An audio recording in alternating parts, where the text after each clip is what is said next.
उठनी एकादशी तक भगवान तब साधना से जब पहली बार उठकर चरण रखते हैं तो मेरे नारायण का पहला चरण भगवान कुबेर भंडारी अर्थात कुबेर स्वयं कुबेर देव भगवान हाथ में ले लेते और दूसरा चरण माता लक्ष्मी ले। देखिए भगवान नारायण के एक चरण को हाथ में ले रहे हैं, दूसरे चरण को लक्ष्मी ले रहे हैं। निवेदन करूंगा मैं आप सबसे, महाराज मान लो कोई व्यापार में अगर तकलीफ हो, कमाई अच्छी नहीं हो रही हो, व्यापार नहीं चल रहा हो, तो निवेदन करूंगा कि किसी के चक्कर में मत पड़ना, कहीं जाकर पूछना मत ही। केवल देव उठनी एकादशी के दिन जो अभी आने वाली है कार्तिक के महीने में देव उठनी एकादशी, इस दिन एक सिक्का जब रात्रि को आप तुलसी जी की पूजन करें, ठाकुर जी की पूजन करें, एक सिक्का उसको नीचे रखकर उसको भगवान को विराजमान कर तुलसी माता या शालिग्राम जी को विराजमान कर फिर पूजन करना। सुबह ब्रह्म मुहूर्त में 4 बजे जब आप देवता को उठाएं, वहां पर जब लीपन करें और उठाने जाएं उस गन्ने की झोपड़ी के अंदर, तो वो सिक्के को अपने पल्लू में डालकर हल्दी की कटोरी में भरकर दुकान में, व्यापार में, व्यवसाय में रख दें।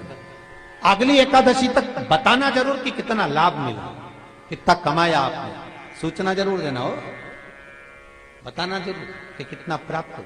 क्यों?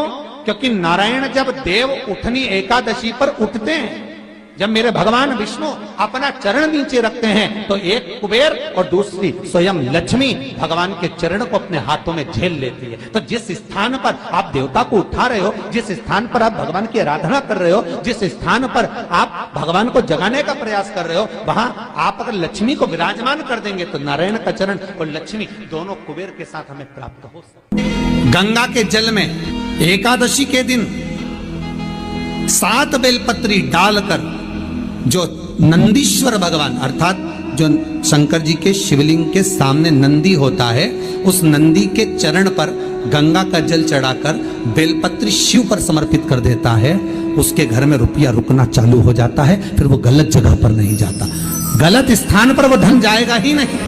किसी लड़का और लड़की का विवाह नहीं हो रहा, 30 साल हो गए, 32 साल हो गए, 34 साल हो गए, लड़का लड़की का विवाह ही नहीं हो रहा, बहुत टेंशन है माता पिता। कोई मंगली है, कोई मांगलिक है, थोड़ा धीरे कम करो, प्लेन रखो। कोई मांगलिक है, कोई मंगल है, संबंध हो ही नहीं रहा, बहुत प्रयास कर रहे हैं, बहुत। 4 दिशा का स्मरण करिए, पूरब पश्चिम उत्तर दक्षिण। हथेली पर आटे का दीप लगाइए, घी भर लीजिए और 4 बत्ती उसमें अलग अलग रख लीजिए महाराज।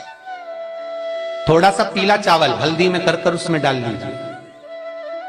जो लड़का और लड़की का विवाह करना उसी के हाथ में देना है। और देव उठनी एकादशी के दिन, जिस दिन देवता उठेंगे, जिस जगह पर तुलसी शालिग्राम का आप पूजन करते हो, गन्ने के नीचे, ईख के नीचे तुलसी का क्यारा रखकर पूजन करते हो, वहां पर भगवान शिव और भगवान नारायण का नाम लेकर उस दिए को रगवा दीजिए और वहीं पर हल्दी का तिलक उस लड़का या लड़की का कर दीजिए और उसके हाथ में थोड़ी सी हल्दी लगा दीजिए। महाराज 2.5 महीने 3 महीने तो बहुत हो गए, उस बच्चा और बच्ची का विवाह पक्का हो जाए। श्री शिवाय नमस्तुभ्यं। सबसे पहला नियम एकादशी व्रत का सबसे पहला नियम है कि आप जिस दिन व्रत करो उसके एक दिन पहले भक्ति का संचार इस हृदय में कर लो।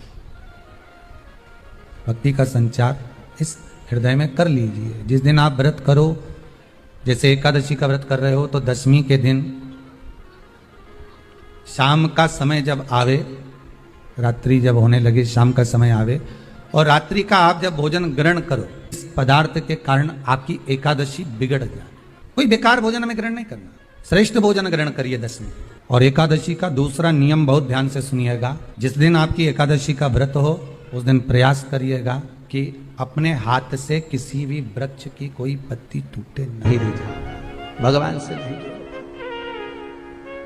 महाराज भगवान शिव ने रिझाया, भगवान नेत्र खोले, शंकर का दर्शन किया और शिव का दर्शन कर कर भगवान आज नेत्र खोलकर लक्ष्मी से कहते हैं, लक्ष्मी आज के दिन मैं अपनी निंद्रा से त्यागा हूं, आज का दिन संसार में मंगलकारी होगा और शुभ फल देने वाला होगा, जिसके द्वार पर दीप लगाया जाएगा।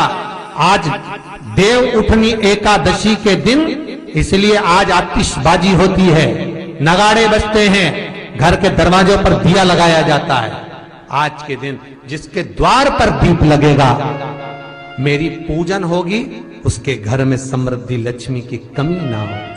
चल लक्ष्मी, आज अपन भ्रमण के लिए चलते हैं। शंकर नंदी पर पार्वती के साथ बैठे और भगवान नारायण लक्ष्मी के साथ बैठे गरुड़ पर,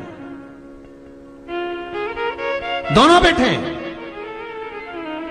और दोनों निकल गए अपने अपने मार्ग से। अब इनका जब मिलन होगा, वो मिलन घर का मिलन, अब दोनों निकल गए। एक बहुत अच्छा समय, रात्रि के 9:15 का एक समय होता है, जिस व्यक्ति का रोग बीमारी समाप्त नहीं हो रही हो, हॉस्पिटल में पड़ा हुआ है, कोई बहुत भारी बीमारी में ग्रसित है, छूट ही नहीं पा रहा, तो रात्रि को 9:15 पर किसी भी दिन शंकर भगवान के शिवलिंग का, जो तुम्हारे घर में शंकर जी विराजमान हो उसका, या शंकर जी के मंदिर में जाकर शंकर जी का थोड़ा सा जल, उसमें थोड़ा सा आंवला पड़ा हुआ, मतलब आंवले के पानी से शंकर का अभिषेक पूजन कर लीजिए। उसका नाम लेकर कर लो जो रोग से ग्रसित हो। 1 दिन 2 दिन 3 दिन करोगे